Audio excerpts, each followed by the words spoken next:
সম্প্রতি একটি ভিডিওতে অপু বিশ্বাসকে দেখা যায় খোলামেলা পোশাকে। সেখান থেকেই শুরু হয় বিতর্ক। ভিডিওটি সবার সামনে আসার পর থেকে অপু বিশ্বাস পড়েছেন বিতর্কের মুখে।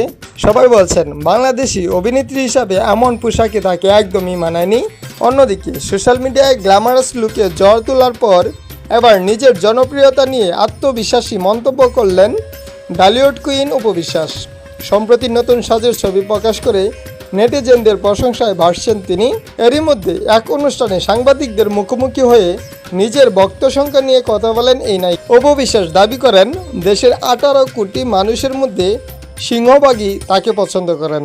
তার মতে 18 কোটি মানুষের মধ্যে হয়তোবা 12 থেকে 13 কোটি মানুষ আমাকে পছন্দ করে, বাকি মানুষ হয়তো আমাকে চেনেন না, আর কিছু সংখ্যক মানুষ হয়তো আমাকে অপছন্দ করেন। তবে পছন্দ ও অপছন্দ মিলিয়েই তারা আমাকে দেখেন বা অনুসরণ করেন।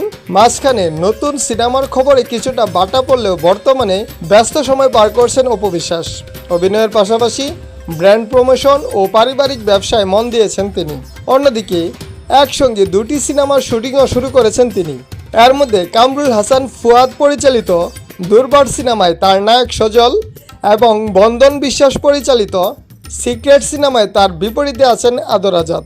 নির্মাতাদের পরিকল্পনা অনুযায়ী চলতি বছরের ঈদ উৎসবে ছবিটি মুক্তি পাওয়ার কথা রয়েছে। 2 দশকের দীর্ঘ কেরিয়ারে আমজাদ হোসেনের কাল সকালে দিয়ে বড় পর্দায় যাত্রা শুরু করেছিলেন অপু বিশ্বাস। এরপর শাকিব খানের সঙ্গে জুটি বেঁধে কোটি টাকার কাবিন সহ প্রায় 80টি সফল চলচ্চিত্র উপহার দেন তিনি। 2024 সালে স্বাভাবিক সিনেমায় নিজের অভিনয় দক্ষতা প্রমাণ করার পর আবারও বড় পর্দায় দর্শকদের সামনে নতুন রূপে হাজির হতে প্রস্তুত এই তারকা।